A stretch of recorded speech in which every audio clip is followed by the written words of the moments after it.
Ici Amiral Teparnabo, de la 7e flotte de l'armada de la Confédération des systèmes indépendants.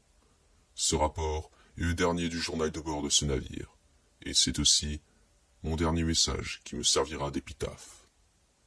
J'ai reçu, il y a 1 heure de cela, un message du conseil séparatiste et de notre actuel leader, suite à la mort du général Grievous, le vice-roi Nut Gunray. J'ai pour ordre, comme tous les hauts gradés de l'armée de la Confédération, de désactiver nos troupes et de nous livrer, avec nos navires de guerre, aux avant-postes clones les plus proches. Mes pires craintes se sont finalement réalisées. Nous avons perdu la guerre. La Confédération est tombée. Pourtant, cette défaite n'est, pour aucun militaire de la Confédération, une grande surprise. La mort du comte Dooku en orbite de Coruscant avait sonné le début de la fin pour notre mouvement. Beaucoup, sachant l'inéluctable arrivée, prirent la décision de négocier une porte de sortie avec les Républicains. Ce ne sont que des rats qui tendent les navires, et je suis fier de ne pas en être un. Mais pour ma part, j'étais depuis bien plus longtemps convaincu que nous n'aurions jamais la victoire finale. Cette vision, pessimiste mais justifiée, fut une évidence pour moi après Ambarra.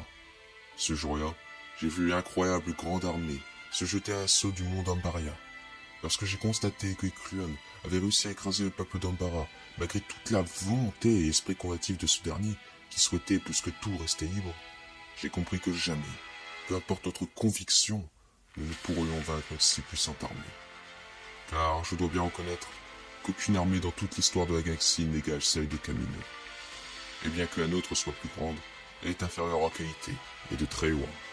De mon point de vue, nous aurions dû demander la paix après les premières grandes victoires.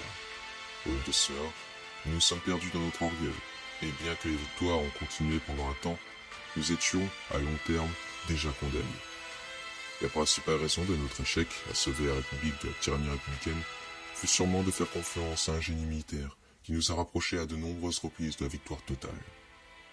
L'armée n'avait pas de haut commandement, pas d'état-major, juste un seul grand leader, Grievous, le commandant suprême des armées droïdes. Mais malgré les nombreux succès, sa stratégie de concentrer tout le pouvoir militaire autour de lui fit que la République n'avait qu'à attaquer ailleurs pour remporter à leur tour des succès. Il n'était pas un confédéré, il se moquait éperdument de la politique, ce n'était qu'un seigneur de guerre cruel, vivant dans le seul but de faire la guerre partout et tout le temps. Ce n'était pas un homme, ce n'était pas une machine, c'était un monstre. Y avoir dans ses rangs fut à la fois la meilleure et la pire décision de la Confédération. Une affaire en or sur le plan militaire, et un suicide sur le plan politique. Et après Coruscant, c'est lui qui a pris le commandement de la politique, en plus de l'armée. Il était sûr après ça que la mort de celui-ci sonnerait la fin quasi immédiate du mouvement. Et j'ai appris ce matin, en surveillant les communications républicaines, que Cyborg avait été mis en pièces. Et bien que je sois incapable pour le moment de confirmer ceci, j'ai le sentiment que les républicains ont finalement réussi à éliminer Grievous. Bien qu'il soit cruel, la galaxie vient de perdre un véritable génie, mais elle ne le regrettera sûrement jamais. Et le Sénat de Raxus dans tout ça, aussi inutile qu'invisible, une véritable parodie de démocratie qui, j'en suis sûr, s'il y avait eu un réel pouvoir, aurait condamné depuis bien longtemps Grievous à exil, ce qui au passage nous aurait rendu populaires auprès de bon nombre de peuples de la galaxie. C'est maintenant Nut Gunray, le leader de la Confédération. Mais manquant de charisme et d'audace, il n'aurait jamais pu garder la Confédération unie. Son choix d'accepter une capitulation est donc tout à fait logique, bien que tragique. Mais il n'y a aucune peine à avoir pour ce genre d'individus. Ce ne sont que de vulgaires raclures de merde de Banda. Le conseil séparatiste, comme il se fait appeler, est composé de bourgeois et de nobles trop attachés à leur bien pour se soucier du bien commun. Ils n'ont que faire des idéaux démocratiques que je défends. Ils ne pensent qu'au profit, et cette guerre a dû leur rapporter beaucoup à chacun d'entre eux. Bien sûr, pour avoir été dans le camp des perdants, leurs conglomérats intergalactiques seront sûrement nationalisés par l'Empire. Mais leurs leaders s'en sortiront sans trop de problèmes. Et ils ont sûrement déjà négocié des postes de l'ordre nouveau. Personnellement, j'aurais préféré qu'ils soient tous massacrés sans aucune forme de pitié jusqu'au dernier, comme des animaux. À mes yeux, ils n'ont jamais été des confédérés, juste des profiteurs, bien plus coupables que le général Grievous qui, lui au moins, remportait des succès. De leur faute, nous sommes passés pour toute la galaxie, comme des monstres, des esclavagistes massacrant des peuples entiers. Car oui, la Confédération a perdu à cause de certains de ses membres, et non à cause de la République. Si la grande armée est rapide, polyvalente, avec un grand sens de l'adaptation, l'armée droïde, lente et sans véritable hiérarchie, dispose toutefois d'une expérience que nos ennemis n'ont jamais eue, et n'auront sûrement jamais. Les Jedi ne sont que des gardiens de la paix, et les clones des combattants n'ayant connu aucun combat avant la guerre. Il n'y a qu'un seul républicain qui a attiré mon attention pour tout vous dire. Un général Jedi remarquable, dont j'aurais voulu avoir l'honneur de combattre au moins une fois avant la fin du conflit. J'ai passé ces 40 dernières années à faire la guerre, quasiment toute ma vie. D'abord dans la petite force de sécurité de mon monde, à bord d'une pittoresque corvette affrontant des pirates. Puis j'ai servi la République, en croyant à ses idées, avant de m'en rendre compte de son immense imposture. Enfin, je rejoins le compte de coup pour servir le seul combat qui avait véritablement un sens dans ma vie. Je suis très fier du parcours que j'ai eu, et même si je connais la fin de cette épopée, je n'hésiterai pas à refaire les mêmes choix si je le pouvais. Je dois bien avouer qu'aujourd'hui je repense à ma première victoire en orbite de Galadriel contre les forces républicaines. À l'époque, je voyais déjà ma flotte surveiller Coruscant, tandis que nos armées défilaient dans les rues d'un vieux monde, entourées par une immense foule et les acclamants libérateurs.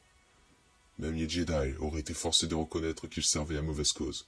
Pour tout vous dire, je suis même sûr qu'ils nous auraient rejoints sans hésiter si nous n'avions pas essayé de tuer deux d'entre eux ainsi qu'une sénatrice de la reine Petranaki. Je pense aussi que l'horrible boucherie de Geonosis, qui a fait plus d'une centaine de morts dans les rangs des Jedi, les a radicalisés contre notre cause. Mais à chaque fois que je repense à ces lointains souvenirs, je ne peux que les comparer à la véritable bataille de Coruscant, bien loin des rêves de l'idéaliste que je suis. J'ai vu la folie à son plus haut niveau. J'ai vu l'horreur des affrontements. J'ai vu la peur des civils.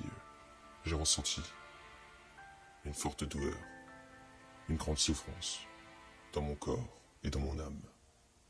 Nous n'étions plus des opposants politiques souhaitant un avenir meilleur, mais juste de vulgaires terroristes, attaquant avec barbarie la capitale de nos adversaires.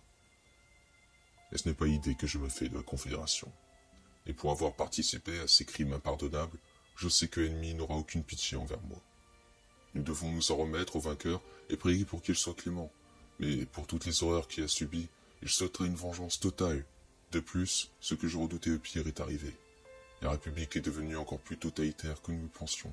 Désormais, c'est un empire qui sera sans merci dans sa répression envers les mondes séparatistes. Il n'y a qu'à voir le sort que les Jedi ont subi. Le dernier message capté par nos services de renseignement avant qu'ils ne capitulent fut une mutinerie à échelle galactique contre tous les généraux Jedi. Sur tous les fronts, et même sur Coruscant, les clones exécutent les gardiens de la paix.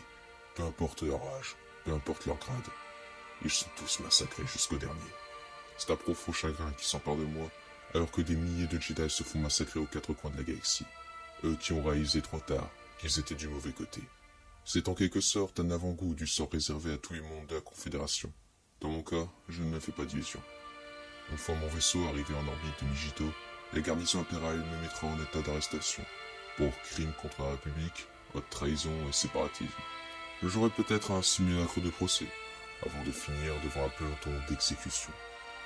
Je peux toutefois vous assurer une chose, c'est que je garderai les yeux ouverts jusqu'au dernier moment. J'affronterai la mort en face, en assumant fièrement mes convictions.